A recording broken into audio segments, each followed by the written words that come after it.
I don't really do magic anymore, as such. I'm segueing back into it. I did it years ago, then I got out of it, because obviously hypnosis is what set me up for life. But I'm getting back into magic, but the psychology of stuff, if you've been to any of my lectures, still applies. So I'm not really going to do a trick for you as such, because the trick is one that all of you will have seen or know. So it's actually what I always consider to be a pretty crap trick until I read something by Kendi Corsi years ago, and I make that clear. It was something that I read of Kendi Corsi's from the Supreme Magic Company, put it out, and it had nothing to do with the fact that in recent years, Paul Harris put a similar thing out. And it will be, because it's Christmas themed, that's the relevance of this, but I want to give you some ideas if you're going to do Christmas shows. That, at Christmas we order gifts online. More and more people do these days, because you can just go on the internet, tap a few buttons in, get it off Amazon, eBay, online shops or whatever. It comes to you to the front door, delivered by the postman, and it tells you on eBay, you order something, it comes up with like a little envelope symbol, and that tells you it was dispatched on this day. So it's expected to arrive, and it tells you the date it's expected to arrive. So you don't have to get up early the day before. That day, you're listening, you're waiting for the postman to come, and then you're dead disappointed when the postman doesn't come. Or you're really happy and you're ready to get down there, especially if you've not replaced the batteries in your doorbell. You're ready to get down there so you don't miss it and get one of those cars through, and then you've got to drive 10 miles to go and pick it up. The following day. Well, the following day. Yeah.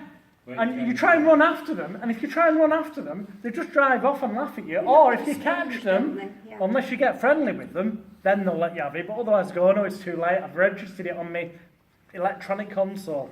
It's annoying. Well, this happened to me. I've ordered stuff for Ashley, my daughter, for Christmas.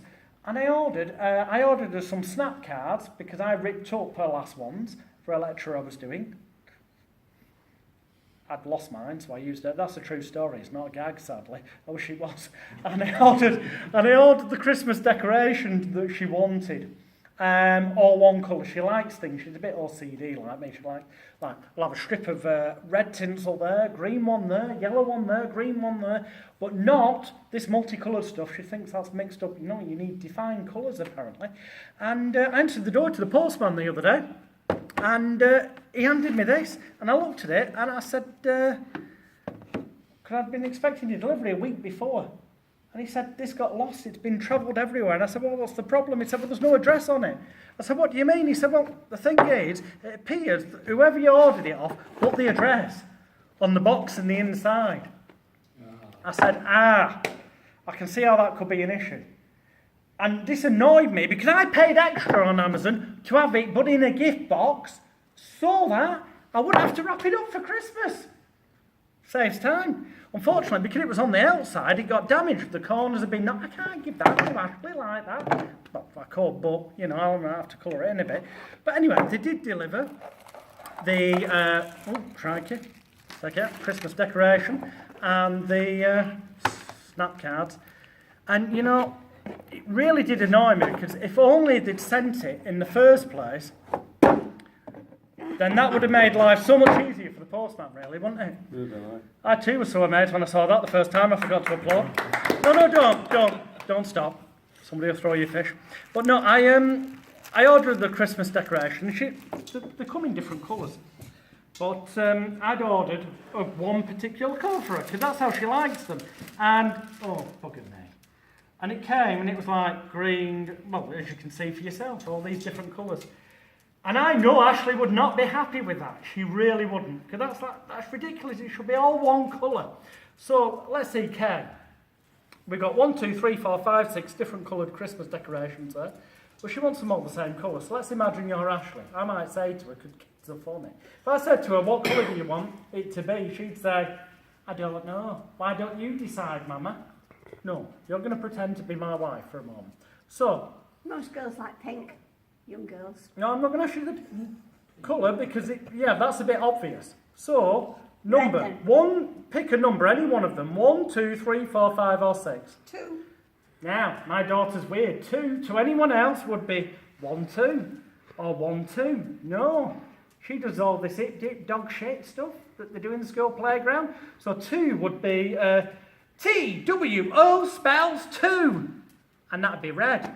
And the thing was that if I was truly the magical daddy she thinks I was, then I'd be able to change them all to being red like that, and then she'd be happy. And, oh yeah, what else was in the box? This. That's right, the snap cards. I ripped up her other snap cards, and got these, I don't know. Let's see if we can just find a few at random. We'll use that. Because obviously, I'm guessing you're familiar with the premise of Snap. The idea is to get the cards to match. And we sometimes play kind of psychic Snap, just make sure they're the same way. Because otherwise magicians go, oh, it's a one-way deck, because it says Snap on the back. So we have two identical piles. Place them on there. Dave, just say stop at any time. Stop. Guy, isn't it? Michael. Michael. Damn, I'm getting you mixed up with Guy. Sorry. Just say stop. Stop. Okay. Max. Yeah. Stop. And Kay. Stop. I think that's enough that we've mixed them. So we'll just put them over there. That'll be Ashley's pile. So if you could just pretend to be my lovely daughter tonight, what you're going to do, you don't even need to touch them. That's disturbingly good impression. Disturbingly good. Okay.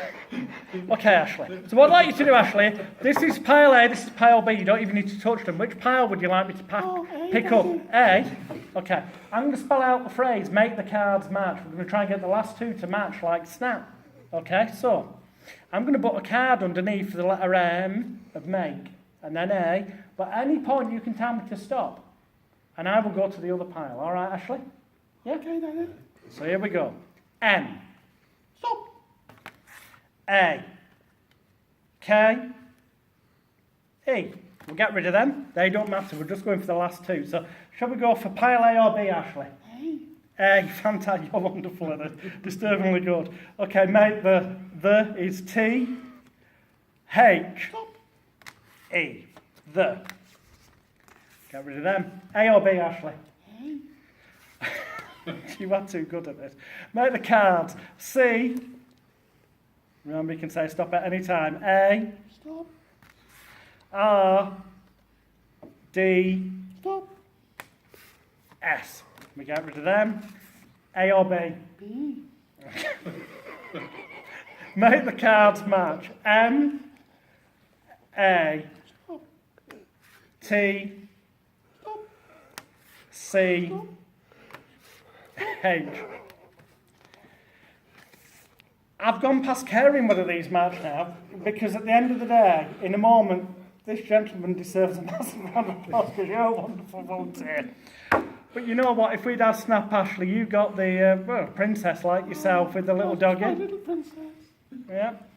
And if this was to be the same, everyone would give you a huge round of applause for magically making that happen. And indeed, Ashley, it is. It's better than that. No, it's better than that because Ashley, you actually managed to make the cards match. Thank you. Now, just before I finish, because this little bit is advice.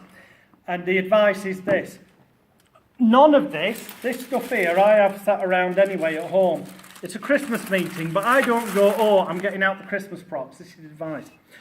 When you do lots of shows throughout the year, you realise you either need a massive house and a massive garage, or you get routines that you can use for everything and anything you do. If you've been to my lecture to see I do a make the cards match with pictures of keys and get people to write their names on them and it becomes a wife swapping thing where the husband and wife match together, or it can be ASP cards. Basically, I won't go into how it's done because you either know or you're at the lecture or you should have bought the DVDs. But it's Laurie Becker's Make the Cards Match. There's so many ways you can use it. Snap cards makes it Christmas because I was buying them for my daughter.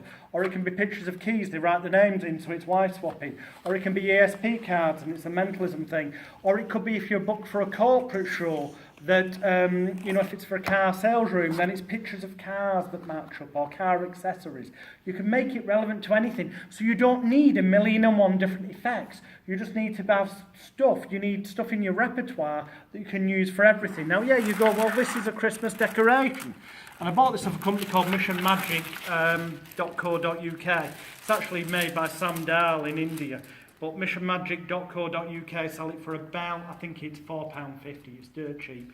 And it just basically one end, they're all different. Pull it the other end, they all go red. So you've got a force red, and it's the old force of, somebody says number 1, it's O-N-E. If it's number 2, it's T-W-O. If it's 3, it's 1, 2, 3. If it's 4, it's F-O-U-R. If it's 5, it's F-I-V-E. If they say 6, it's S-I-X. Dead self-working. At the end, it's red. It's not the greatest trick on the planet, but I'd like to think, judging by the reaction it got, that it becomes better when you put a story or a premise or a context to it, and better than that when you give continuity. Because one of the best things I've found is that when you're performing in the real world, rather than I've done a trick, I've finished, I put it away, I get another one, is that one thing leads to the next because you've got continuity and it gives it more impact. So you can do stuff that's potentially from a magical point of view crap, we might say, but actually it has more impact because it's got continuity and it draws the audience in more because the story draws people in. That's why books are so popular. Now, with the Gazinta boxes, again, I got these off the most recent set, because my others got knackered, from missionmagic.co.uk. These were about £6.99.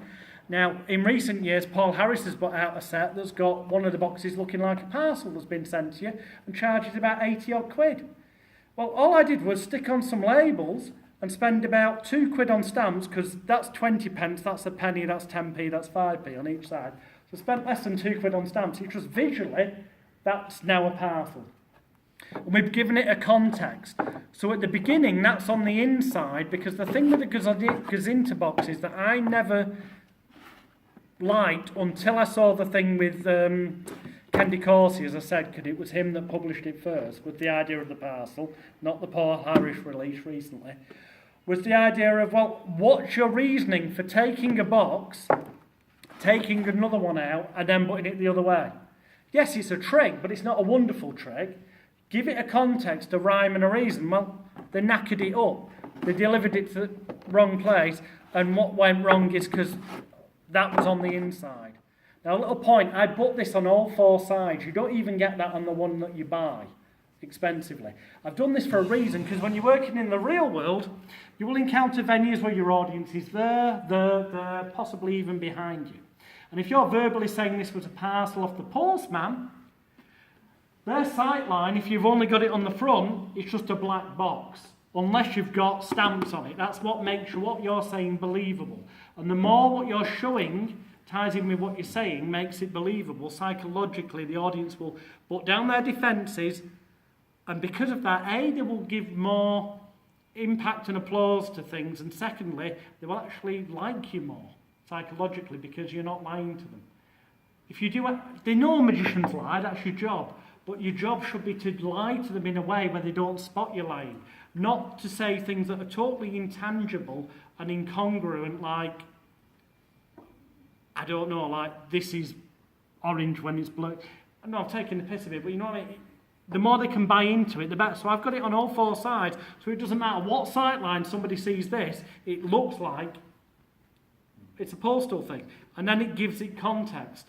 And obviously, if you're going to do the Gazinta boxes, no close-up wise, people will come up with routines where the sponge balls. And yes, Ken Brook came up with a routine dry bread dye, where it ended up being a tea chest, and then tea was produced from it at the end. So that was great, because there was a reason for the boxes. But generally, there's not a reason. Well, obviously, a box should have something in it, especially if it's going to be your context as it came through the post. Hence, have continuity to things. That's my message. And ultimately, you don't need millions of props, because, you know, any time of the year, these are Christmas decorations.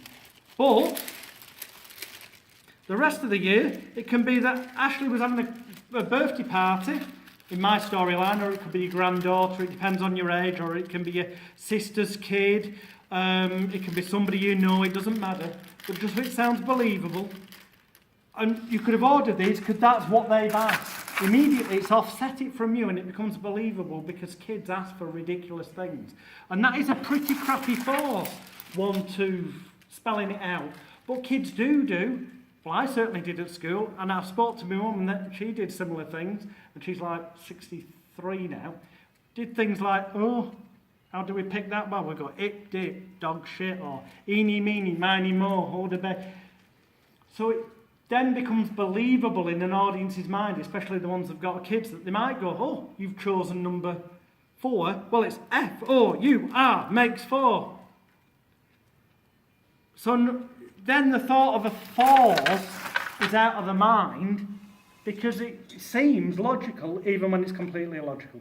I'll leave you with those thoughts. Thank you. I want that black cake to pack up. This